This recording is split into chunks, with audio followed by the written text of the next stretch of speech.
mga kababayan, ang Pangulo ng Republika ng Pilipinas, His Excellency Ferdinand R. Marcos Jr.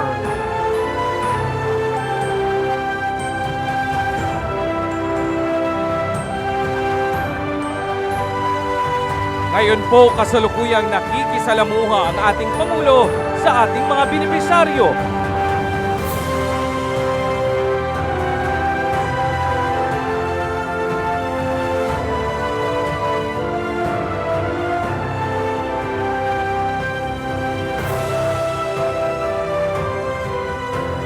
Ngayon po kasalukuyang nakikisalamuha ang ating Pangulo sa ating mga benepisyaryo.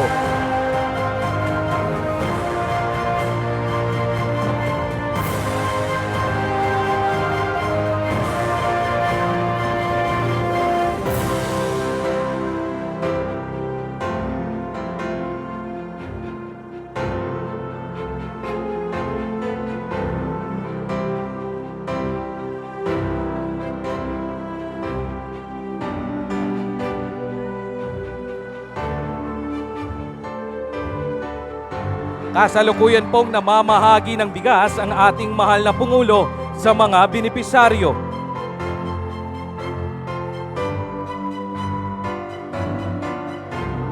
Ngayon po, kasalukuyan pong namamahagi ng bigas ang ating mahal na Pangulo sa ating mga benepisyaryo.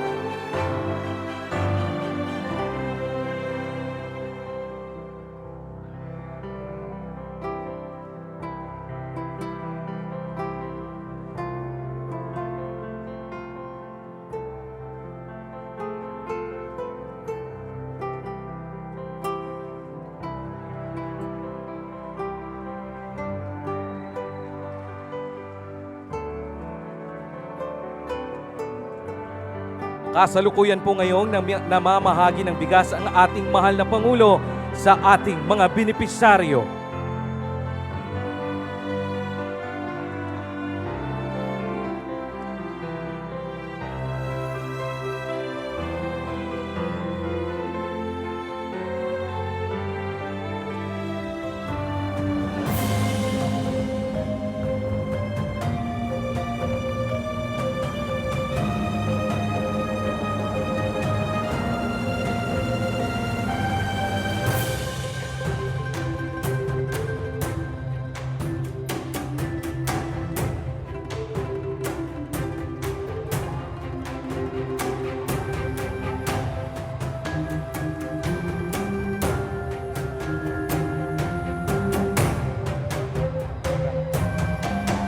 Maraming salamat po, mahal na Pangulo.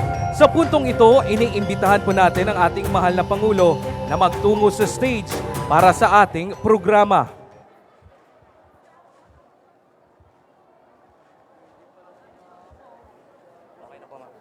Maari na po tayong umupo.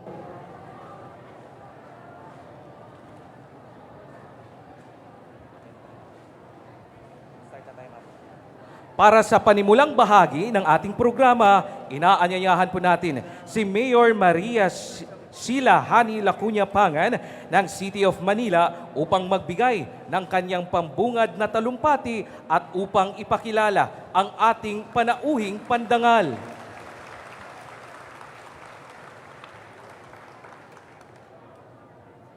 Sa ating lubos na iginagalang na Pangulo ng Bansa, President Ferdinand Bongbong Marcos Jr., sa lahat ng mga kapwa nating lingkod bayan mula sa nasyonal at lokal na pamahalaan, mga minamahal kong kapwa Manilenyo na benepisyaryo ng Pantawid Pamilya Pilipino Program o For Peace, sa inyo pong lahat isang mapagpalang araw.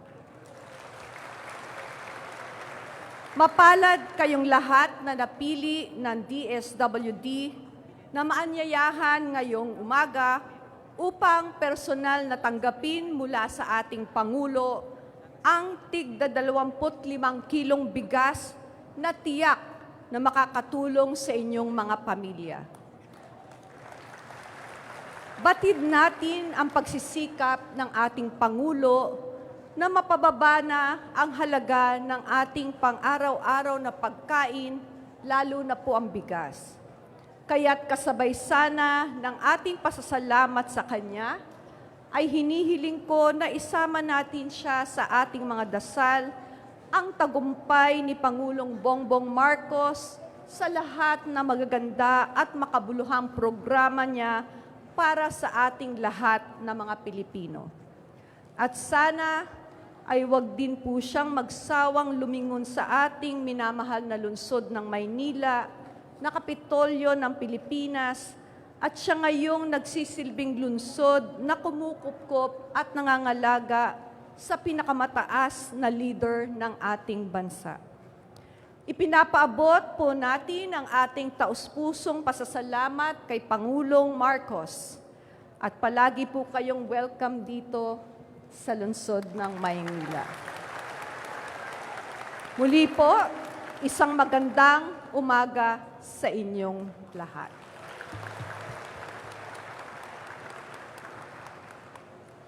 Mga binibini at ginoo, ang Pangulo ng Republika ng Pilipinas, ang kagalang-galang Ferdinand R. Marcos Jr.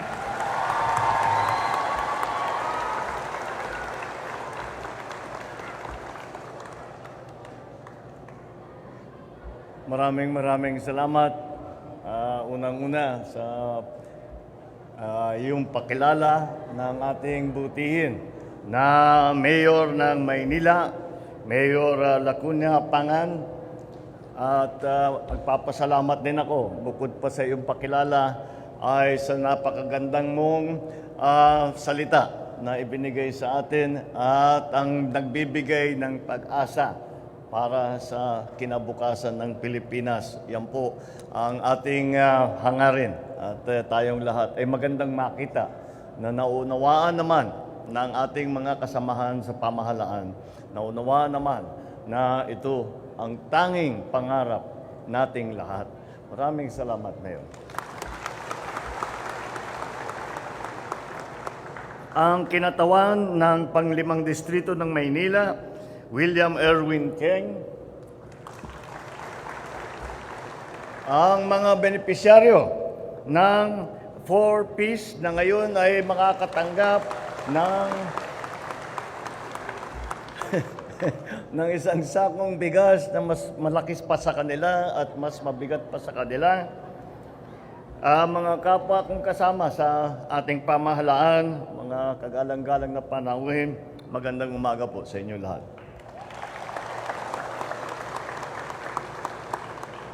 Binabati ko po ng isang magandang umaga ang lahat ng mga nandito ngayon sa San Andres Sports Complex sa Maynila. Tiyak pong lalong gaganda ang araw ninyo sapagkat ang pangunahing pakay natin dito ay ang pamamahagi ng mga bigas sa ating mga benepisyaryo. Bilang Pangulo at kaliham ng kagawaran ng agrikultura, patuloy po tayong gumagawa ng mga konkretong solusyon upang matugunan ang mga problemang kinakaharap ng sektor ng agrikultura. Una po, linunsad natin ang kadiwa ng Pangulo upang pagtagpuin at direktang pag-ugnayan ang ating mga food producer at mga mamimili na consumer. Pangalawa, patuloy pa rin ang ating pagsulong para sa modernisasyon ng pagsasaka mula sa pagbibigay ng makabagong makinarya, infrastruktura, pangnaliksik hanggang sa pagtatanim, processing, distribution, marketing hanggang retail po upang madagdagan ang supply at ng ani. Gayan ng sabi ko, nung namahagi tayo ng bigas sa Camarines Sur noong isang araw po, sapat ang supply ng bigas dito sa Pilipinas. Ang kailangan lamang po ay maayos na pamamahala ng produksyon at bentahan nito. Sa katunayan, mas malaki ang ani natin noong second quarter ngayong taon kaysa sa second quarter noong nakalipas na taon. Ang bukbok na lubos na sumisira sa balanse ng supply at presyo ng bigas ay sa merkado ang hoarding at saka ang smuggling at price manipulation na ginagawa ng mapagsamantalang mga negosyante. Sa bagong Pilipinas, di na po ito pwede. Ganyan po yung kanilang ginagawa.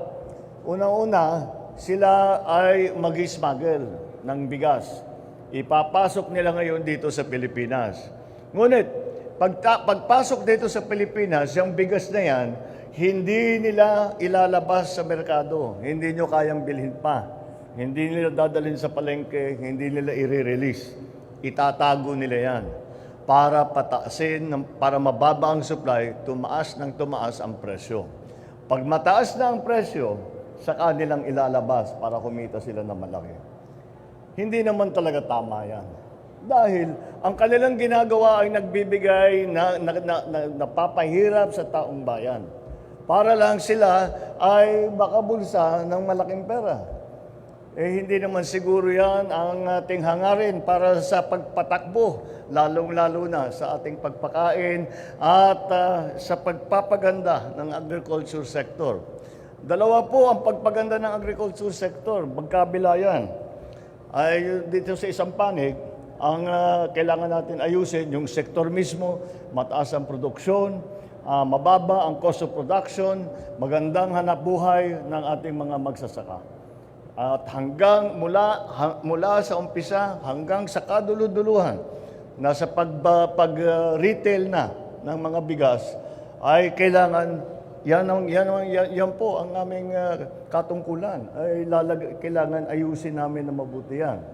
Ngunit sa kabilang panig ay ito nga, hindi natin makokontrol, hindi natin malalaman man lang kung ano yung supply sa Pilipinas kung patuloy itong smuggling. Hindi namin maunawaan kung bakit tumaas ang presyo ng bigas. Bakit tataas ang presyo ng bigas? May supply naman sa Pilipinas. Wala namang nag-panic buying. Walang dahilan kung bakit tataas ang presyo ng bigas kung hindi ang hoarding. Kaya po pinagtibay namin ito. At kaya inaatasan ko ang lahat ng mga opisyal, mga otoridad, at mga ahensya na higpitan ng husto ang papatupad ng pulisya at batas hinggil sa issue ng bigas. Ay minabuti na nating ibigay sa mga mamamayan. Dumaan po ito sa tamang proseso ng investigasyon, pagkumpiska at inspeksyon upang matiyak na ito ay ligtas na ipamahagi sa nangangailangan. Magsisilbing babala rin po ito sa lahat ng mga smuggler at mga hoarder na ang bigas sa bansa ay ating babantayan. Sa bagong Pilipinas, bawal ang smuggler, bawal ang hoarder, at bawal din ang mga mapang-abuso na mapagsamantala sa ating bayan. Asahan po ninyo na hindi kami titigil sa patuloy na pagbuwag sa mga smuggler at hoarder na nagpapahirap sa taong bayan. Alam ko pong magiging mahirap ang labang ito dahil matagal na silang namamayapag sa kalakaran. Ngunit desidido po ako na buong puwersa ng pamahalaan na matigil na ang mga illegal na operasyong ito.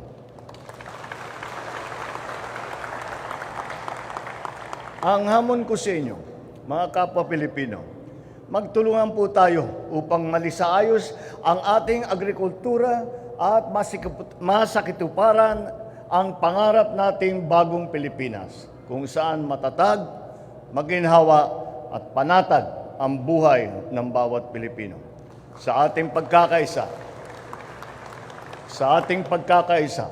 tiyak na anumang hamon ay kakayanin at anumang pangarap ay matutupad, basta't para sa sambayan ng Pilipino at para sa Pilipino. Muli, marami pong salamat. Isang magandang umaga po sa inyong lahat. Mabuhay po kayong lahat. Maraming salamat po, mahal na Pangulo. Sa pagkakataong ito, inaanyayahan po namin ang ating mahal na Pangulo kasama ang ating stage party para sa isang group picture kasama ang ating mga benepisaryo. Tumayo po lahat po ng ating mga benepisaryo. At lumapit po, closer po tayo, closer.